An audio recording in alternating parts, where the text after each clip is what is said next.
Alright, so yung mga ka-discover, and napapansin nyo yan, Kufari Tools Store. So eto mga ka-discover yung binibili natin, at ayan ano, makikita nyo, 1 item left na lang siya. Tapos meron 10 pieces short. Eto nakabox siya, 455 pesos mga ka-discover.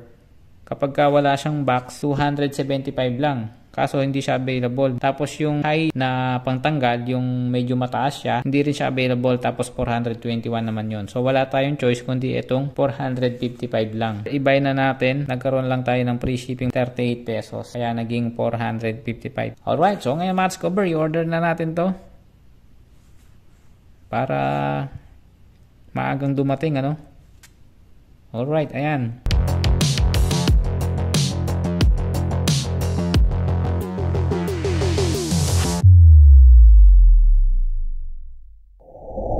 Alright, so yun po mga ka-discover, na order na natin yung pangtanggal ng mga bolt, no, kapag ka nabibilog. Kailangan nyo talaga yung mga ka-discover kapag ka nag-mekaniko kayo, kasi kapag ka mayroong nabilog na tornilyo doon at hindi nyo matanggal, so kailangan nyo ng special tools. Kaya dapat mas maganda meron na kayo kagad na pangtanggal na mga nabibilog na tornilyo. Ayun mga ka-discover, update ko kayo kapag ka dumating na yung tools na yon. Kita-kita tayo mga ka-discover. See you!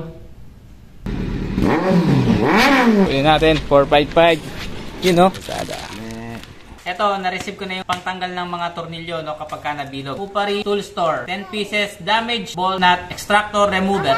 Yeah, wait lang. No, not for you. So, open na natin. Ayan. Alright, so maganda yung pagkakapackage. Okay. Doon muna, nak. Doon muna. I wanna see. Okay. Alright, so yung mga ka-discover, legit, no? Minsan nakakaba kasi mga ka-discover kapag ganito, no? Ayan, pakita ko sa inyo. So, buksan natin sa loob mga ka-discover. Marky, buksan mo na! Alright! Kala ko kulang mga ka-discover, ito pala, no, natanggal lang. Wow! Mira ko. What is that? It's the tools. How can I use that? Doon na. How can I use that? No, kay tatay ito. Hindi mo na ma-use. Ayan mga ka-discover, pangtanggal ng mga nabilog na tornilyo. Alright?